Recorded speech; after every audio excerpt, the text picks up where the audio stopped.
Yo, fellas, so what the hell is post-grad problems? Dave, let's let you take this one, man. Yeah, you're the Oh, founder, man. Dave. Handle this. I appreciate that. So, Postgrad Problems is a worldwide website. You can get it on the internet.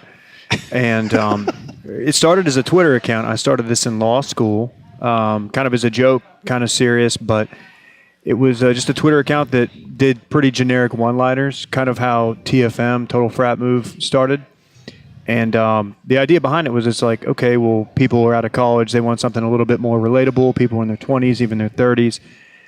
And basically, we created a brand around it and launched a website. And now we got merchandise. We've got podcasts. We got people we hired. We brought Will on. We got Dillion helping us out now. So that's what it is. I don't know if that helps or not, but No, that makes a ton of sense. thank God. So at what point did it become serious? I guess it's not that serious, but when did it become a real business, a viable option? Sure. So as you know, Madison founded TFM, and Madison and I were buddies in college. We lived together. We were fraternity brothers. Same with Dylan. And I guess around 2012, we were like, okay, let's take this from just a Twitter account that has one-liners and does jokes and humor, and let's partner up Postgrad Problems and TFM and create a whole separate vertical for the Grandex network. Now, Grandex is the parent company that owns PGP and TFM, RG, Man Outfitters.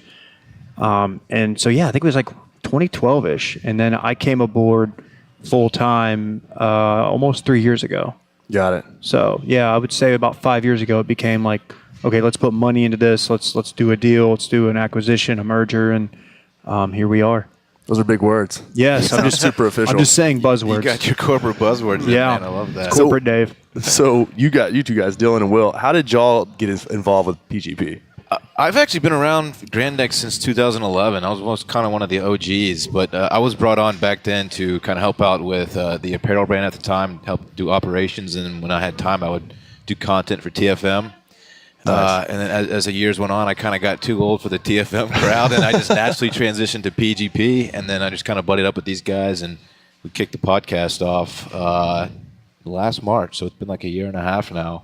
Right and, on. Now I just focus solely on PGP content, as well as kind of oversee how things go on over the TFM side, keep those kids in line over there. But yeah, that's how it happened for me. Mm-hmm. And then I was brought on as a freelance writer probably 3 years ago, almost exactly, maybe a little bit more. And I had my own website that I was doing called Sunday Scaries, and it was just about like Sunday anxiety and things like that. And once that started doing better, Dave asked if I wanted to come down here and start working for PGP, and I thought it made sense. So I thought I would kind of complement the corporate office PGP side with kind of like a more out of office thing, just because I never really worked in the office environment. So so I just thought when I came on, I kind of acted as the complement to the corporate side of it and kind of took the more out of office side of it. So yeah, it was a natural fit, and I was thinking about leaving my job anyway, so coming down here just worked out. So when you say out of office, what are you talking about? I never really worked in the corporate environment, so it never really made sense for me to write about like the way that I originally saw PGP as being like just sitting in a cubicle, kind of hating your job, just waiting for 5 o'clock to hit. Whereas I kind of just wrote more about going out or dating or hangovers, entertainment, music, things like that. Yeah. So I tried to take it from that side as opposed to the office-centric humor. Yeah. Got it. And both you guys worked in an office at some point, huh? Yeah, Definitely. Yeah, I did. Before this gig, I worked as it was a small construction company. I worked for I was a bookkeeper, kind of a project manager, kind of I wore several hats because it was such a small operation. But yeah, very excited to transition into what I'm doing now for sure. That's you, Dave. What, dude? You don't want to be a bookkeeper anymore? I don't think so, man. I wish I would have known you better back then. No, I sucked. You're great now, though. I appreciate That's what's you, Dave. important. So, like right out of college, I worked as an IT recruiter for a big staffing firm out of Fort Worth. Sounds so lit. It was, you can't even imagine. It was like smoking toad venom every day. No, it was so I did that for like 2 years, and then I got laid off when the economy crashed, and I didn't really want to be doing it anyway. And I had taken the LSAT, which is the test you have to take to get into law school. I took that like my senior year of college, and your scores are good for like 3 or 4 years. So I was like, I've already got this score, and that's kind of my passion. So I ended up going to law school in like 2009. Yeah. Finished in 2012, and then worked a small firm and mid-sized firm life for a few years, and then I ended up here. Nice. Yeah, where I still do a little bit of legal work, but kind of my main focus is building this brand and doing podcasts and stuff. Doing podcasts is pretty fucking cool. It is. I'm a big fan. Yeah. Big fan of listening. Mostly just doing them, though. Yeah. I feel like my opinion is pretty dominant over most other podcasters. I think so. Yeah. I've listened. I know your stuff. No, but you guys have a great show, and one thing that you guys boast is being the most transparent podcast on the internet. That's key. I would like to throw my hat in that. Well, you might have us on that. Well, one thing that you asked us before we started recording, which is a question we don't have to ask our guests, is what's off limits to discuss. That's when it could get weird. Yeah, it's going to be real. It could get a little weird. We don't have to usually ask that question to our guests because we keep it. Yeah, when you guys have families Maybe he's and like just more considerate than us. I'm trying to be considerate because it can go. I mean, if you say nothing, it's like, well, this could go anywhere. Right. So I'm excited about what's going to happen here, man. So one thing let's go into it then. You guys are all really in what I consider like an experience-driven career, right? Mm-hmm. If you're writing content, you have to have something to write about. Yeah. Right. So, Dave, just to kick this off. Do you remember when you called me frazzle for like a whole semester in college? I don't. I don't remember doing that. I honestly don't remember a lot of things. That's just being honest.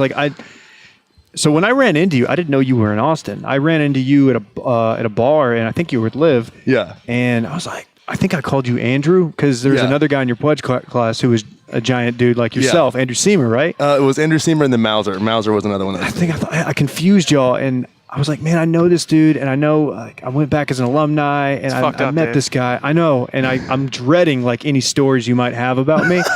So if that's the worst, what does that mean? I What don't is know. frazzle? Are you sure that was me? So no, it was 100% you because I had heard stories of David Ruff. You were the pledge trainer at one point, right? For like Blake Rogers and those guys. I assisted. You assisted. Yes. Assistant pledge trainer. So Were you a ball buster, Dave? I was more of just like having fun busting balls. Comic I relief. wasn't like a bows and toes, like yelling in your face. I was the guy, if you were lined up, if that was a thing that happened, which it may or may not have. allegedly, You were the mindfuck guy. I was the guy who would like try to make you laugh, Yeah. like by saying something like just bizarre. and then to get them in trouble. Yeah. it's funny because I assumed that role after. Okay. Yeah, Well, I everybody. get that. It was. I couldn't be mean. Mean was not really in my Yeah, character. yeah. So I'm a large dude too, so it kind of gets scary. That's another I had- angle to it. Yeah. No, but we were supposed to give you guys a ride to Austin from San Marcos, which is like a 30-minute drive. And I got called last minute, had to put on a pledge suit. It was really, I was willing to do it. I volunteered to give you guys a ride. Sure. But I walked up and I didn't know your name. I just heard your voice. And you're like, I forgot what your name was. I said, sorry, I'm a little frazzled. And from then on, it was Frazzle. He just called me Frazzle. Not even Yeah. creative. It wasn't even. So I lame. was just like, damn it. And then it was. Those were good times. Dark times. Dark but good. times. Best 8 weeks of your life, right? Except best. Hey, was it only 8 weeks? Yeah, it was probably 10. I think we told you. It goes like that. But really, what I want to talk about with you guys is the value of creating and sharing experience. Sure. Because one thing that happens after college is college ends up being this 4-year free for all of do whatever the fuck you want, and then you go sit in a box, right? At what point did you decide that's not really for me? You decided like, hey, I'm gonna start sharing the things that I've done that are moderately shameful in most aspects of society, but here we are. That's like still a challenge for me, actually. I used to write a lot for TFM, and stuff would happen in my life where I would recall certain things that I've been through in the past in college or, in my working career and all that. And it would just be tough to you think about who's going to be reading this? And then when you get into podcasting, who's going to be listening to this? It became pretty tough for me, and I would kind of struggle with, can I cover this thing? And if I do, should I write it under, a pseudonym or something like that? Yeah. But those are typically recalling actual events that you've been through, real experiences are typically the best forms of content, I think. Your most popular column on PGP. Yeah. Tell them about it. But that's something that everyone can relate to. I just want to be clear. It's about Dillion pooping his I pants. wrote a column. Yeah. I shit my pants on a road trip with my buddies. Like I had to pull off the side of the road and I shit on the side of I-10 between Austin and Houston. And I wrote about it. I was like, you know what, whatever. People can relate to this. So I wrote about it and it ended up doing really well. And people come up to me still like, hey, aren't you the guy who like shit himself? Like, yeah, man, that was me. Thanks for reading the website. So that's an example of something it wasn't a big deal to write about. But, when it comes to like relationships and stuff like that, it can get a little bit more sensitive. So, I mean, I just wanted a creative outlet. And then, so I started doing it anonymously. And then as it picked up and more people read it and more people gave me encouragement, I kind of let other people that I was friends with know, like, hey, I've been doing this website. And then as the encouragement rolled in, I was like, okay, maybe I could actually use my own name. And then sure enough, it made sense. But I mean, like, without the encouragement, it would have been a lot more difficult to actually go through and do it. So Yeah, that makes sense. It's not, they kind of a different avenue than Tucker Max took, where it was yeah. just an open book. It was fun doing the anonymous thing, though, because you could really say anything you wanted and not have to worry about it.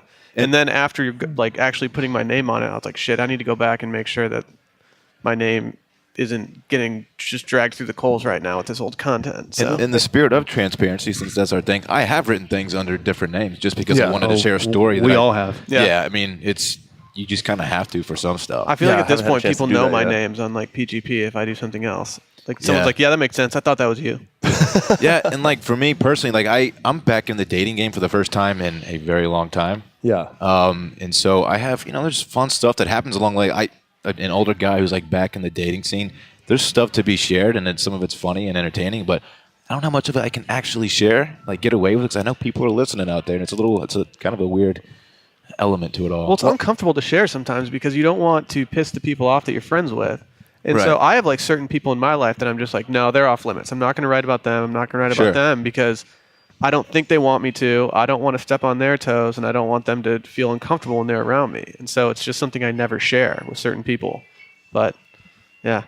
Yeah, when you go through transitions like that in life too, like I'm back in the dating game for the first time in a long time. Probably not as long as you, but it's definitely not. Yeah, definitely not. And not into the same context, but it is. That's a transitional period in life where you want to share that kind of stuff because that's super valuable because you're not the only one who's going to go through that, right? So there's going to be stories along the way that you have to share, but then also you have to consider who is going to be on the receiving end of that, and that there's this network around it.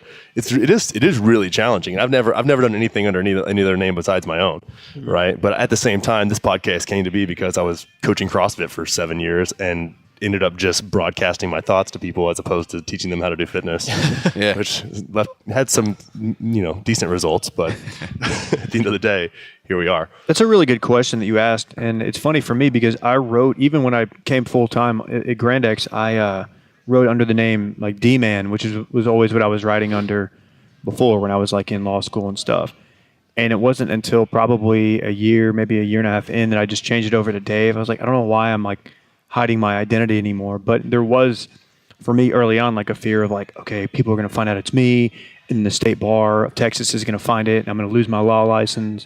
And it was a lot of just paranoia, which I'm pretty known for. I can just, I can just find it. I'm like, worst case scenario, that's absolutely going to happen. But, so far so good.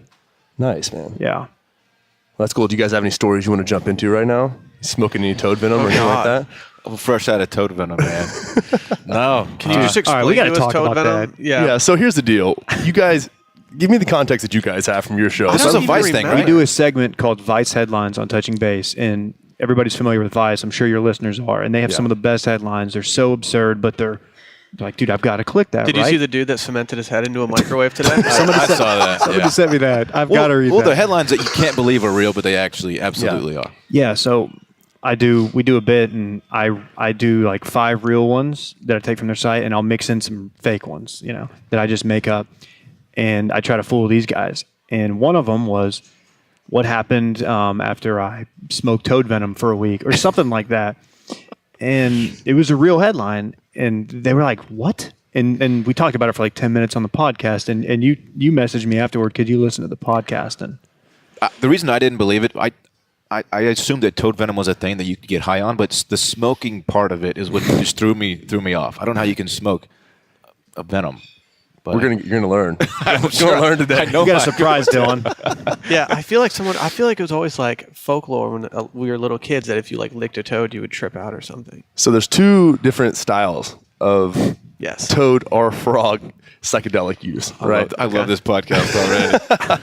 So the toad is 5-MeO-DMT, and essentially what they do is they milk I guess it's a venom out of like a pore on the toad. It doesn't really harm the frog or the toad or at all, and they take it into a liquid and they lay it out on a flat piece of on like a piece of glass and let it dry and turn that into a powder, and then you smoke that, right? And that's 5-MeO-DMT. So it's essentially like a transcendent experience.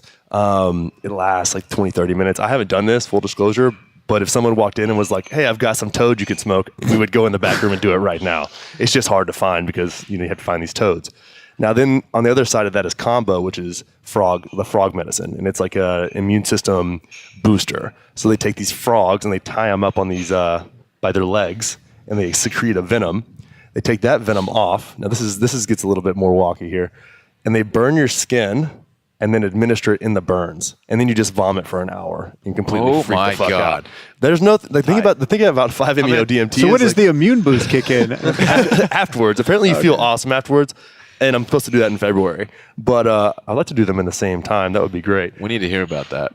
Yeah, I'm down. I'll share the That's experience wild, for man. sure. Yeah, new year, new you. This is beautiful. Yeah, going into that. But the Big for Q1. my Q1 goal is to smoke some toad and do some combo. But yeah, so the 5-MeO-DMT is supposed to be an amazing experience. So whenever you guys talked about it, I went and looked up a Vice little mini documentary about it. And these guys were just tripping on a beach, walking around, staring at the waves. I have a feeling you and I are the exact opposite when it comes to like experimenting with stuff. I am terrified of everything out there. Like I've smoked pot, and that's as intense as I will probably ever get. I'm just terrified of any kind of hallucinogen or psychedelic. I just can't do it. Here's the deal, Dylan. We just need to go to the greenbelt out here and just take a bunch of mushrooms. Here's what it is. I'll guide you through it. It'll be fine. Here's what it is. I've seen too many headlines of people like self-mutilating. Like just tripping out and like starting like ripping I'm off. not trying to like give you ripping bath fingers salts. off. No. Yeah, but what I don't understand is like, are you like you must have some other self mutilation like scaredness. He's got tendencies. Yeah, like You down? Are you a cutter? like why is that what your brain defaults to? Who was the what? Okay, the guy who was I think he was Wu-Tang Clan or something. He ripped his dick off or He something. was recently. loosely affiliated. No, I believe he cut it off and then jumped off a building, like a roof. What was he on? He wasn't one of the core Wu-Tang guys. I think he was just like a friend of a friend. Okay, semantics. What was he on? It definitely wasn't pot. I know that. I will he just do got pot. too high and ripped his dick I will off? smoke pot. Apparently, I have heard that there was some really bad pesticides onto pot that was killing people. Yeah, see, that's no good. I'm not about that life. Anyway, I'm just a scaredy cat, man. dude, you got to break through that. Do you jewel? I don't jewel. Why I'm about not? I don't even smoke that much pot. We're anymore. trying to start. I actually probably eat more. I eat more mushrooms than I do smoke pot. I would say. Oh yeah, Nice. Yeah. That's another thing I have not done. We're just trying to avoid popcorn lung, honestly. That's like the goal here. I think the reason that I don't do the jewel is just because of the people that do the jewel. Yeah, I don't want to be affiliated with that crowd. That makes complete sense. It's like the Yes. same people that are throwing water bottles. It's just like it's cool, I guess, but I'm not like over here slinging a bottle. What is that even called? You guys would know. I don't know. What's this? What's the bottle? The half-filled water bottle that they try and land on the. Where you throw it up and land it on it. Yeah. Come on, Dave. But if you want to fit in at a college party, I don't know why you would. You got to bring a jewel with you because they are all doing it. Are you going to college parties now? Oh no! I just get a lot of videos submitted to us from college students, and they all have jewels in them. What kind of shit comes through to you Oh guys? god, it's obscene. A lot of it. I mean, we post probably 2% of what we get. Of course. A lot of it's just crap, and a lot of it's like, oh my god, what is this? We can't show it because it's obscene. Yeah. It'd probably get us in trouble type stuff, but it's bad. Yeah. Like- I mean, there's so many things that happen in college that I'm just glad. I'm really glad there wasn't. Instagram didn't exist. Oh, Just that there wasn't like iPhones, like Yeah. just a camera that nice. you can do something that you regret at a party, and 20 seconds later, it's on the internet and it's never coming down. I don't People even like just- the on this day feature on Facebook. It freaks me out because I'm like, man, I looked like nuts. shit then, and then I'm like, I like this shit that day. yeah, it's scary. Man, yeah. I don't know. Dude, college was a trip though. Yeah. KA life was Yeah. something else. Rest in peace. I'm surprised that house is still standing. It was a huge hazard for a long time. Well, it's held up by like 4 wooden pillars, right, in the basement. I'm convinced that if you got a running start and like threw a shoulder into the side of that house, the whole thing will come down. Yeah, it's just waiting. Is there like one brick that you just take out of the basement and it just collapses? If you on go itself? in the basement, it is held up by David was talking about, by literal trunks of cedar trees. Like it's not even like cut into like formed. They're just cedar trunks. That's kind of sweet. I don't know how that passed any kind of It's not inspection. sweet. It's cool. We was hitting in the volleyball court and just think this is a tragedy waiting to happen. Oh, it's going to make absolutely. headlines. It's going to make headlines. The one back day. porch. I don't know how the back porch never collapsed. I feel like the back porch is the most sturdy part of the entire It house. might be. And I know, was it one of your Pledge brothers who fell off the back? No. So I knew a dude. There was a dude I remember hearing it like after the fact. That's like 25 feet, man. That's not a long that's a ways. serious fall. Yeah. I don't Damn. know. Well, Tried to they're dress not it. around anymore. Did he so- rip his dick off before it happened? No, apparently I not. feel like, but if the guy ripped his dick off and then jumped off a building, that's the next thing you have to do. I don't don't think- like just rip your dick off and then not jump I off think a the building. building part is incorrect. I think he woke up in a hospital bed like without a dick, and someone had to like fill him in on what happened. We've all been there. Yeah. I just had mine reattached last year. Have you guys ever woke up in the hospital just been like, fuck? No, thank No, God. thankfully I've I definitely, I mean, I've woken up in weird places and been like, how did I get here? But I've never done it in a hospital. Thank God, never hospital, never jail. My body comes with a pretty awesome like emergency shut-off switch. If I get to the point where like I'm drinking too much, I just like pass out. That's It's- good. It's awesome. That's good. Yeah, so you're- thankful for that. Eligible for rape, but not really harming yourself. Exactly. Yeah. Rape me, but I will not be in a hospital bed. Yeah. Don't rape me. I take that back. Well, you're back out there now, dude. That's true. You're subject to all Gotta the stay woke, I possibilities. guess, yeah. Yeah, dude. Stay woke. Everybody out there, stay woke. Shit, man. Well, you guys are fucking incredible human beings. Thanks, man. Let's put that out We there. try. Are you still doing the CrossFit stuff? Oh, dude, I don't do CrossFit anymore. Okay. Yeah, I can tell you don't work out at all. No, dude, I just Let it rip. I worked out so hard through my entire 20s that I just let it roll. I'm must just be letting nice. it roll, and I'm just like not even worried about it that much. But I still get to maintain a above average physique. Yeah, you and Liv like the least fit couple in Austin, probably. Yeah, dude. terrible. It was embarrassing. Yeah. It was at Whole Foods. We got just walking around ashamed of ourselves. I wish there was yoga pants for guys. Speaking of which, There are, aren't there? but not the same. I see it's guys not at as the gym. revealing. There's It's not as revealing. There was a dude trucking down my street this morning on my way to work, and he was wearing some very tight tights. You can't do that. Where does the line drawn? I didn't hate the look on him. Well, I can't pull I have it a off. theory. There's some guys at the Westlake Gold's gym. That's where we work out. Oh, Westlake, that's bougie. Yeah, you know what? You'd think the Gold's in Westlake would be really bougie, but it's just okay. It's a Gold's gym. It does its job. Yeah. But I'm not here to rag on them. There's some guys, and I noticed they wear the the stuff around that covers up the calves, and I'm convinced it's just because they're tiny calf guys. Dude, if you're insecure about your tiny calves, Nothing you can do there's nothing you can do about outside that. of if you want to do the implant thing. But I mean, I'm a little I have, calf guy, David. I am too. It's all good. Yeah. I'm fine with it. Are you scared of your calves? No, I'm not scared of them. Okay. I represent my legs fine, but they're thin. You know.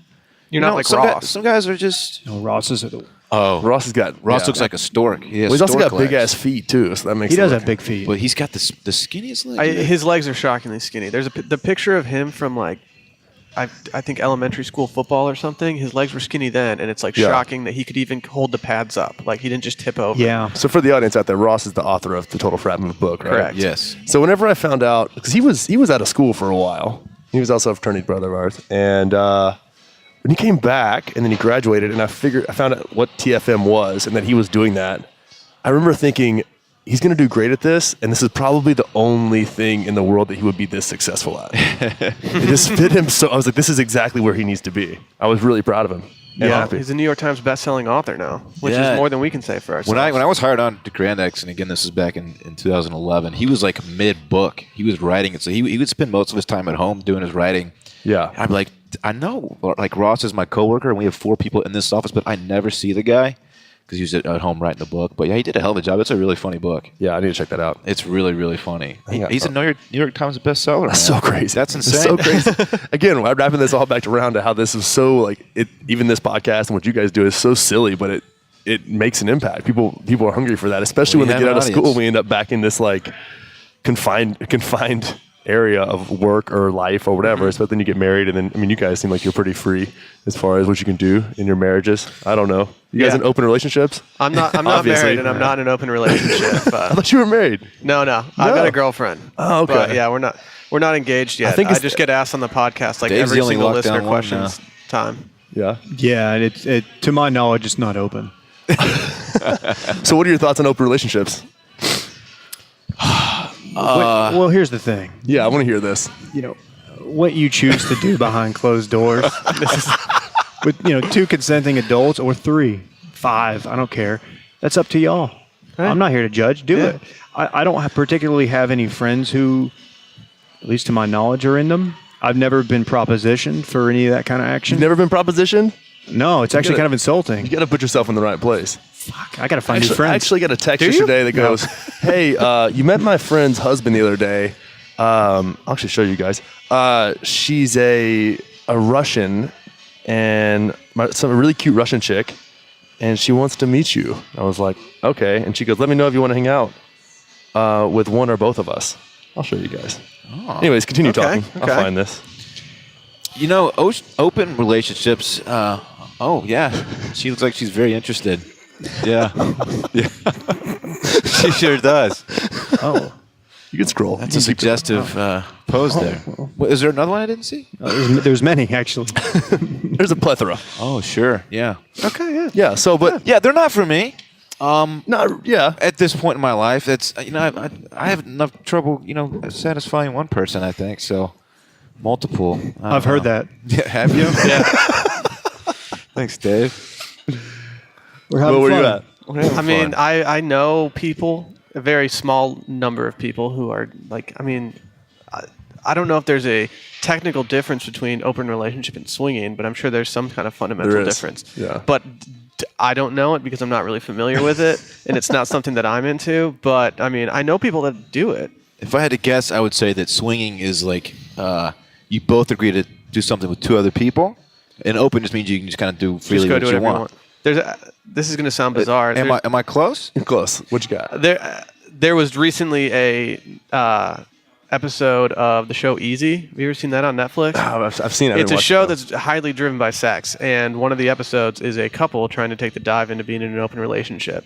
And it just kind of follows each of them around separately, and it's like, okay, you can't really tell the entire time who feels really comfortable with it, if they feel uncomfortable, and it made me feel uneasy the entire time. I was like, man, I don't know what kind of emotions these people are going to like flare up with at any given point. Yeah. But it's worth watching. It's on season 2 that just came out.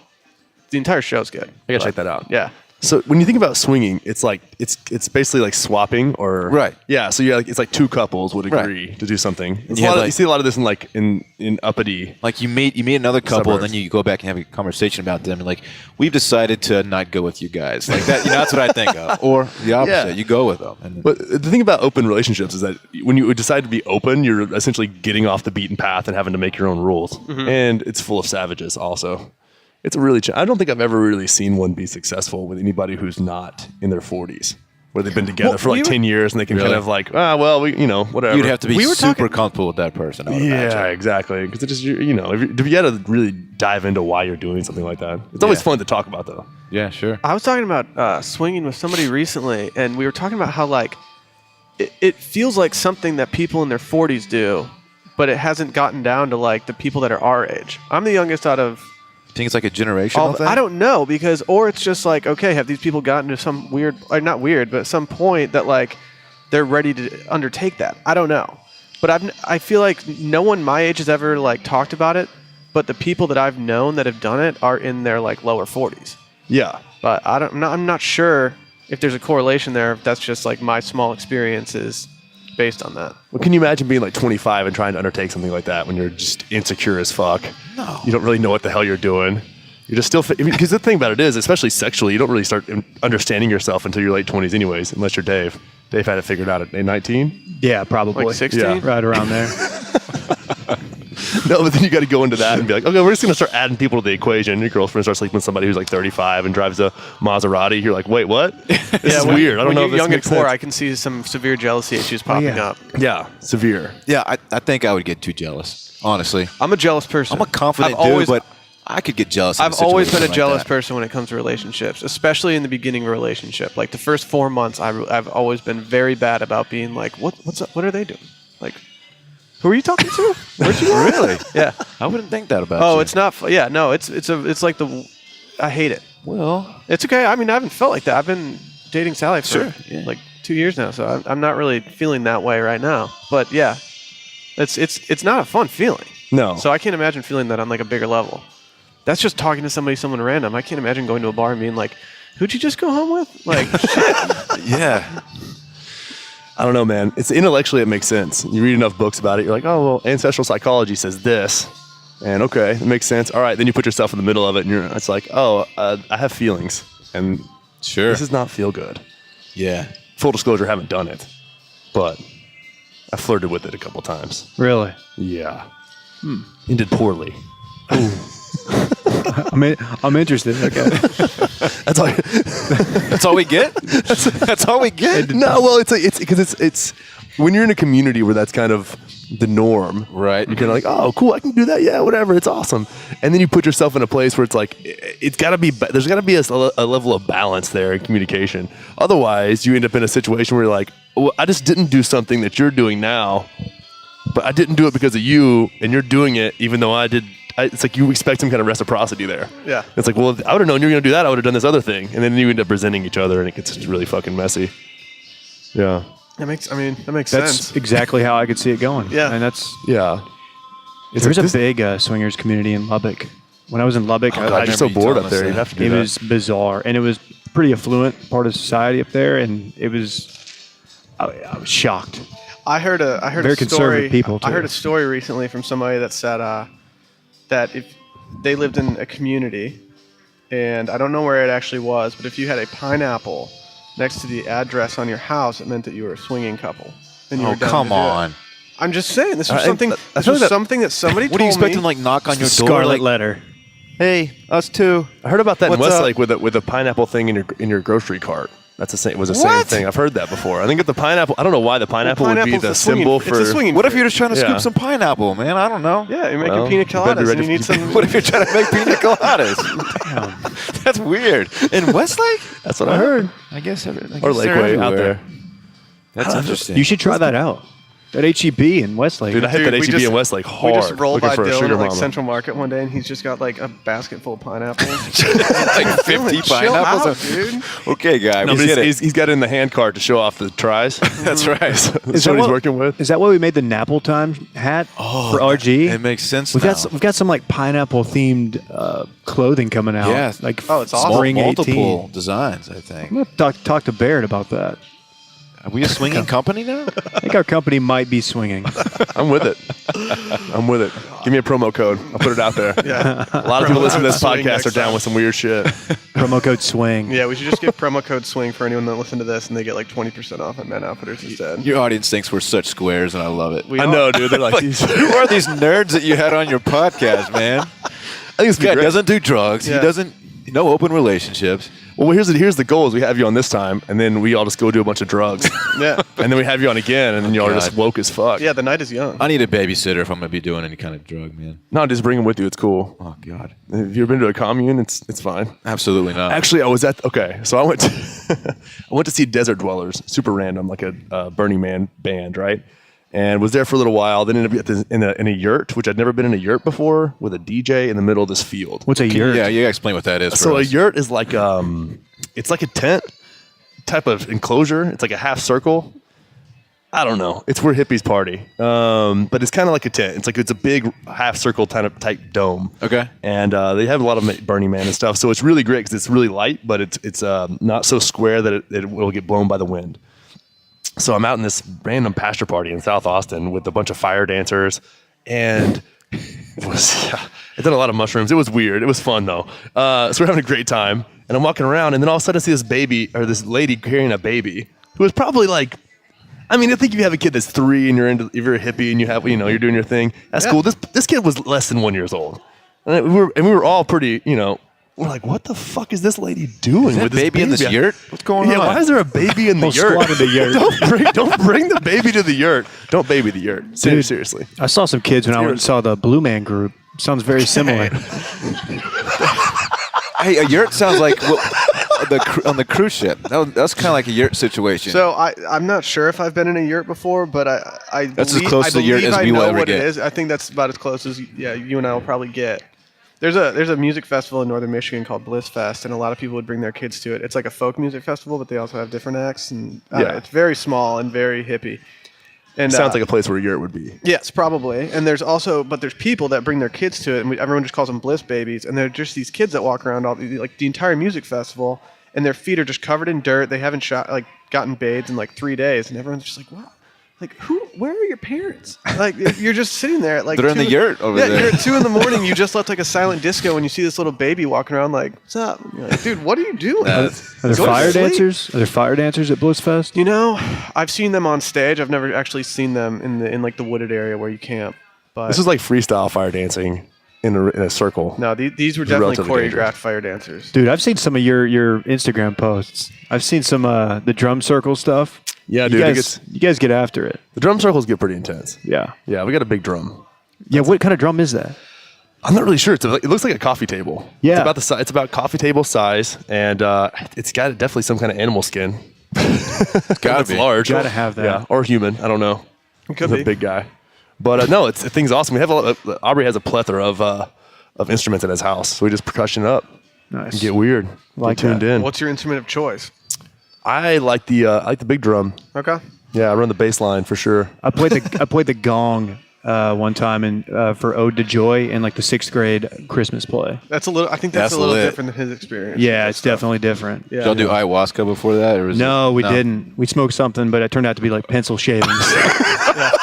A bag of actual grass Yeah, that it you was- bought off some kid. Yeah, some dude sold me some fake pot. Yeah. Fucked up. Oh God. So what would it take for you guys to do ayahuasca? Okay, from Dude, what I see- understand, there's a vomiting process in Not always. ayahuasca. Not always.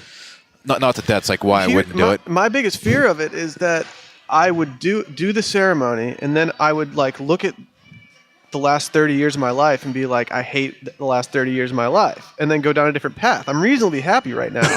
And so I don't want to just completely pivot on what I've built for myself. Before I answer that question, describe to me the sensation you get from ayahuasca. Oh, dude, they were so different. I've done it 4 times, so I haven't done it a ton of times. But every experience is Really? incredibly different. That seems like a lot. Yeah, I was gonna say the look on Dave's face was the same one as mine when you said you haven't done it a lot, 4 times. I'm Well, 'cause, 4 times seems like a fair amount. Well, 3 I were also- back to back. That was a lot. And how long does it last? Like 4 hours. See, I want to get in and out. See, he's more of a DMT I'm candidate. in and out. Yeah, you want to smoke some DMT? Absolutely not. Wait, what is that? What happens there? It's like 10 minutes, It's right? 5 to 10 minutes. Yeah. Oh yeah, yeah. Yeah. No, I'm not gonna do it. But that's more my speed. Because if I'm not into it, and my anxiety starts kicking in, and I lose control of what's going on around me, I want it to be over. So this is the thing about DMT-based psychedelics, though, is that you don't the reality around you doesn't exist anymore. So there's no illusion of control. I like to maintain control. I have to, or I will panic. You just don't want an iPhone video. I of will you. panic. You just don't want an iPhone video of you doing something weird. That has nothing to do with it, man. I don't want to lose control of myself, and I want to know what's going on around me at all times. Okay. You gotta lose I'm your scared. ego, I'm bro. telling you, I'm scared. I'm just scared, man. It's terrifying. Yeah. It's the scariest shit you'll ever see in your entire life. Thank you. That just. But it's good. I mean, if you're not a bitch. Oh, I am a bitch. When it comes to this, I am absolutely a bitch. No, I mean, I have like no shame. You deal with things that are so much outside the realm of it's like a video game, but you're really there. Right. But it's wild. I mean, the first time was really cool. The first time it was relatively chill. I was scared as shit for a while, and then it was just super loving. I did have a lion attached to my neck for a while. Yeah, that'll happen. But it was very. Lion worst. You couldn't get him off, could you? It was a girl. Oh, Yeah. oh, good. Yeah. It actually felt really good. It was just like there's like a head right You there. weren't concerned that the lion was that close to you? For a minute, but then I realized it was just a part of me, and it was all right. You know, That's deep, man. people forget that the lioness does most of the hunting. Yeah, Yeah. For the pride. I knew that. Good point. It's a good point. Yeah, there was You know, some for big the pride. takeaways. Yeah, and then I had a lot of jaguar visions in the jungle. That was cool. I actually turned into a jaguar on Vilca. What country? Wait, what was the last part? What country were you in? I was in Peru. Okay. Yeah, I was in Iquitos, Peru. Okay. Yeah, so When we in did- Peru. So no, we've got to go. We got to go hit this spot in Peru. I get this great great Vilca hookup. So what Vilca is a bean pod that's ground up, and it's NMDMT, 5-MeO-DMT, which is similar to the toad venom, and then bufotenine, which is another psychoactive compound, and you snort it, through they claim that it's a 3,000-year-old shaman's finger bone. So it's a finger bone. Naturally. Naturally. And the ball and socket joint right there has a hole drilled through it. And you put the ball in your nose, so it's sealed off, and you hit it out of this little bowl. And then, so it feels. Photos of this? No, I have some documentation, but it feels like a railroad spike's getting slammed through your face. So That sounds very pleasant. Yeah, it's not. But then after that subsides, you're walking back to your little hut type thing, and you lay down, and essentially it's like you're ushering in death in some way. So some kind of death. My initial response was hella sexual. It was really, really sexual at first, which happens to me in psychedelic trips for some reason. But then there was a little being sitting on my head and like working on my brain. They were all made of sacred geometry. It was super cool. And then I had a child and raised it, and then I turned into a jaguar. The circle of life. And I turned into a jaguar. Yeah, it was cool. Yeah, I was like making, and then Liv was next to me, and she was going through. She actually felt like she had died and been buried in the earth and like disintegrated, and was covered in worms, and was making all kinds of crazy noises. And I was making jaguar noises naturally, and everybody outside, like on both sides of us, could hear we were being really loud, and it sounded like we were fucking. We were not. We were like the furthest away from each other as we possibly could be. But I was like growling, and she was moaning. And we came back to everybody outside of our window, because it was just a screen, like laughing their asses off. So, Dylan, are you convinced? Okay.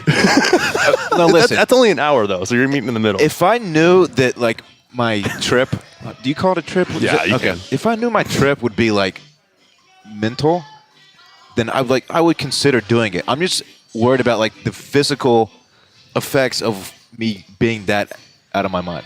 So DMT would be a good place to start. Like Dylan, I think you had fun, but guess what? You ripped your ears off while you were tripping. Like, oh fuck, Damn. don't have any ears anymore. Like that's what I'm actually afraid of. It's weird. It's just a thing I have. I don't know. I don't know if it's like a deeper issue I need to deal with or not. But I'm afraid of. I get Come it. on. Or like, oh, I can fly. Let me jump off this cliff. You Do know, it for like that kind of content. thing. You know what I You mean? don't really move much though. You just kind of lay down. Yeah. Well. Yeah, I think you need to smoke DMT, dude. I don't think so. I don't It's think like, so. but think about how good this weekend and fun would be. It's like, I'm actually going to turn into a jungle cat. Yeah. Listen, I'm going to volunteer. I'll do the drugs for you guys. Okay. And I'll come share the experiences because Dylan won't do it. Well, we're going to have to book it. You're coming on Touching Base at some point. Like, Oh yeah, for sure. yeah, It's like, what is that, Hamilton's Pharmacopoeia on Vice? Oh yeah. Yeah, let's do something like that. We can do that. Yeah, it's a good time. But man, it is really cool because I mean, I tried, and I don't want to scare people away from psychedelics. I think they're super, super helpful because they just break your pattern. It's like you've been living in your life a certain way, and you just pattern behaviors. And it's like, okay, well, let me throw you into here's a bunch of dragons and snakes that represent all of your bullshit, and you have to sort that out. You got to figure something out. Like the second time I did ayahuasca, and it's actually a real story that's not really that funny, is the first night was super loving.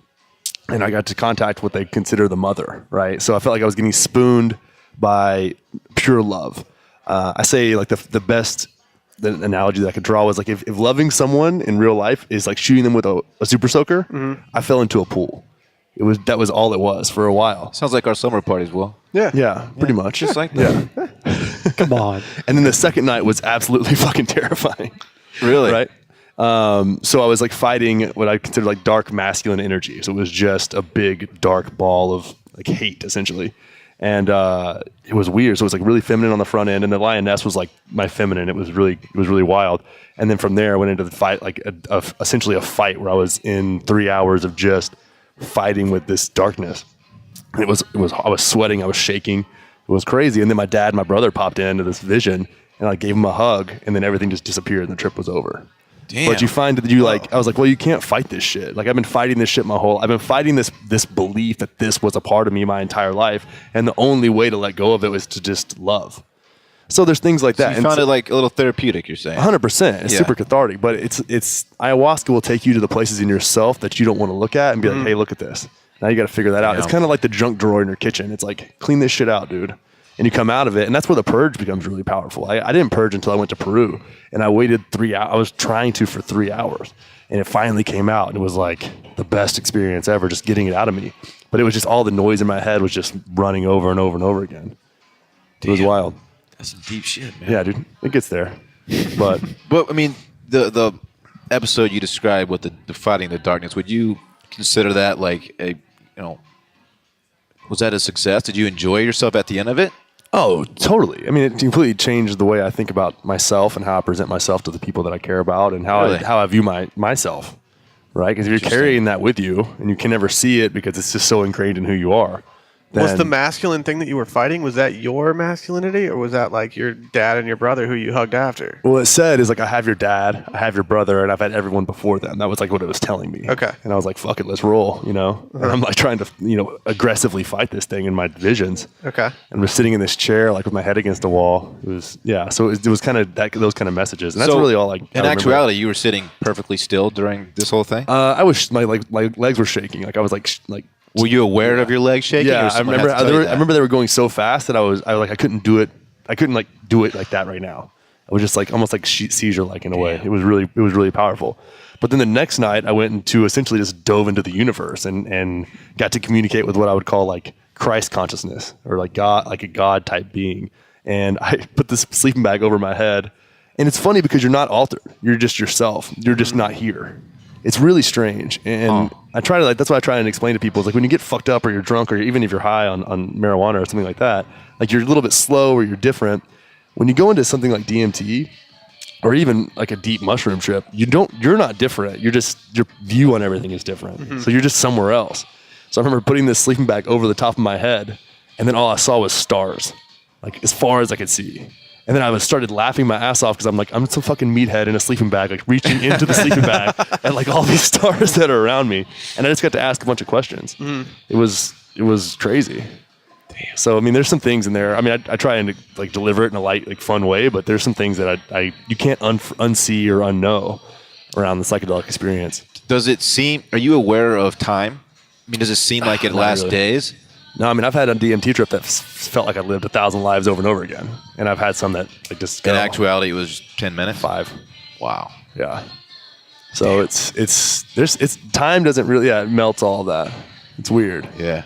It's something else though, dude. It's See, I mean, obviously I'm like interested in like learning about this stuff, Yeah. which is funny because like I would never try it, but I do find it very intriguing and interesting. well, it's different just just think you live your whole life with only knowing one reality. Sure. And then you die, right? So it almost makes it makes death more comfortable. Because you're like, well, I know there's more than just this. Yeah. I'm not just gonna hit the switch and then be born into this again. I can point you to some Joe Rogans that you might find really interesting. I mean, it talks about like very similar. Yeah, I know Rogan gets in all this kind of shit. Yeah. Yeah, the one with Paul Stamets is really intense, where he does 10 grams of mushrooms on his first trip and climbs up a tree when it's a lightning storm. Yeah. That's not the move. That is not the move. A little reckless. Like he actually climbed a tree? Yeah. yeah. No. He didn't know he took 10 grams. He's like, I just ate the whole bag. What's a normal dose? 5 grams is a lot. Okay. Like I did 5 grams the last time I went through, and it was like ayahuasca level. I actually visited the origin place of dark feminine desire. Okay. Highly recommend it. Highly recommend How it. do I get there? Dude, I don't know. I couldn't get back. I had to pee so bad, and I did not want that part of my trip to end. I was like, fuck, I gotta pee. I don't want to leave. Wow. I remember looking at, there was like you have guides too. Like you have voices and people and entities that'll talk to you. And I remember looking at the guide in that part of the experience and was like, why is it so easy to smile at you? Where do you think those come from? I don't know. Your DNA? Well, a lot of your DNA isn't used. So a lot of people think you're just tapping into your DNA. You think this Like stuff junk is like DNA. buried in your subconscious somewhere, or just? Yeah. I mean, it could be anything. I don't try to overanalyze it and just take what it Right, tells right. me and roll on. Damn. See, That's I wild, man. would. I'm a classic overanalyzer. Oh yeah, I would be like, what does that mean? Like, oh man, that one time in 6th grade where I was riding a bike, and I tried to hit that ramp, and it's like, and then I stopped. And I would just be thinking about like something. And I'm like, wait a minute, that's just idiotic. What I They've just hit thought of. sick jumps. Yeah, you tried to hit, you spun the handlebars around the gyro. Of course. Man, I'm curious because you mentioned like the sleeping bag one, and there was like a Christ or a godlike figure. Like, what are your religious beliefs? Like, are you just So I grew up Christian. okay? Yeah, so I grew up Christian, but a lot of the stuff that I do now is about reducing shame. And I felt like Christianity, where I grew up, and this isn't all encompassing, was leverage shame to essentially control people. So sexual shame, behavioral shame, and using that as a tool. And I wasn't really in alignment with that. So I had a lot of resentment against Christianity, and this experience helped me understand. So I essentially got to see what forgiving people of sins is. and how we all have the power to do that, and like the power of like the Christ, because the Christ consciousness, like, or Christ is an archetype. It's not necessarily a person, and it's part of all of us. So by limiting it to a belief system or a structure, we're essentially minimizing it, and then that's the powers that be that really go through that. But I mean, if I said to say now, I definitely lean Buddhist, but that's just because of the way that it's represented. It makes sense. Yeah. Cool. How about you guys? Yeah, Dave really opened this one up. Sorry, I We're was talking just about curious. politics too. You can. How about this Alabama stuff? I don't want to talk about that. You said nothing was off limits. No, we're good. No, I was raised Catholic. Still, we don't really go to church, unfortunately. Yeah. My wife's Church of Christ, which is, I mean, they're very conservative. But she's, we don't really go to church. I mean, it's one of those things where it's like we should go. I really like the structure of the Catholic Church. I'm a big believer in that. But at this point, I'm just trying to keep it together on my own here now. Yeah. I'm just trying to push content. You believe in the book of content. Yeah. I want to see a Catholic preacher just say, "I'm just trying to push God's content, trying to push God's content out there, making some dank ass memes. We're just and moving content. Yeah. Yeah, that's all we're doing. And he we're getting rolls up into in the rolls up in the church and says, "We need a meme guy. Yeah. We need a meme guy ASAP." Yeah, we need more Christian memes out there to push it to the kids. Dude, that That might It's be the an next wave. opportunity. they need to pivot. Yeah, Yeah, that actually might work. Olstein's gonna jump on that smiling preacher style. Yeah. Oh, God. That guy. That cheese dick. Not a fan? Oh, Joe. No. Not a fan. Yeah, of he him. kind of botched Hurricane Harvey. Ooh, yeah. What did he do? He said it was God's will. He didn't open up his church, and it pissed off a lot of people. 'Cause Oh, what? that people Oh, wanted yeah. him to open up his church for displaced families and people, and he eventually did, if I'm not mistaken, but it took him way Well, too. he got shamed into it. yeah, it took him a basically. long time, and people just couldn't. Yeah, that's a good way of putting it. He essentially got shamed into it, and then That's what he everyone's does like, to people. So it makes too sense little, that he too should get late. shamed into things. Yeah, It was a bad look. yeah, it wasn't the best. It It was wasn't not the a best good PR look. move for him, especially when he's sitting at his like $12 million mansion somewhere. Oh, he's got a compound. Oh, it's an incredible Yeah. place. Yeah. Yeah. It's like, but he gives a charity though, so it's cool. He's pretty woke. Yeah. Yeah. Yeah, well, I'm excited to get you guys all on some psychedelic substances at some One point. step at a time. One step. God. We'll just do 1 gram of mushrooms and we'll go out. It'll be great. I mean, it really helps you talk to girls. I've Life done hack. mushrooms twice, but probably- I it probably only need worked that then. once. Really? Yeah, the first time I did it did nothing. And then the second time I was like, yeah, I'm not going to do it again. And then I had a buddy who I was like, this is the one person that I will do it with. And we did it at a cabin. And I was like, you know what? This is a very controlled situation where I'm not really that nervous to do it. And we tried it. And we stayed up until like 5 in the morning on the beach, just like kind of sitting there. And all of a sudden I was like, I just dug a hole with my feet in the middle of this beach. And I was like, yep, I haven't moved in a while. But it wasn't some like next level crazy experience from what like anything else that I felt. It was just kind of like, I don't think I took enough to actually have something that was like mind blowing. It was just kind of like heightened senses and a little bit of weirdness in the sky and the water. Yeah, that's pretty much how it goes. Yeah. That's like a medium experience. Yeah. That's it. You can do that and go, like, so I'll do that. So I don't like to drink that much. So I'll do like a half a gram to a gram and go out. Mm-hmm. And it's the same. I'll just drink Topo Chico but it gives me just a little bit, I'm a little bit more tapped in with what's going on. And Dave, is that why you started Let's drinking more Topo? Let's say one of the many reasons. Let's say you've taken 3 grams, which I feel like is between kind of yeah, it's like a recreational dose technically. Okay, let's say you took 3 grams of shrooms. For me anyways. Yeah. Mid trip, could I come up to you and have a conversation and not realize that you're on it? Yeah. 100%. Really? Yeah. Yeah. Okay. When we were at my friend's cabin, we had a girl that we grew up with, and she came over, and we played cards with her for like 3 hours. And then we told her a week later that that's what we had done, and she was like, "Oh, really? I had no clue." Interesting. And it makes sense because it's not like I didn't lose my mind or anything. I was conscious of everything the entire time. But like, yeah, she had no clue, and it seems like she'd be the type of person to be in tune with it a little bit. It's really funny because you kind of puts the inner critic aside, so you can get really in tune with conversation. Like you're super present for conversations. So that's why I would started doing it when I would have to be. I'll get really distracted by what's going on. So to tune into one person, if I knew there was gonna be a lot of people asking me questions, if I was at an event or something that we were hosting, I would take a small dose, and that way I could just really give all my attention to one person at a time and do that throughout the entire night. Because otherwise you get pulled in different directions. Mm-hmm. And then I just enjoyed it. So started playing with that a little bit. But it's funny, man. That's why people microdose and go to work.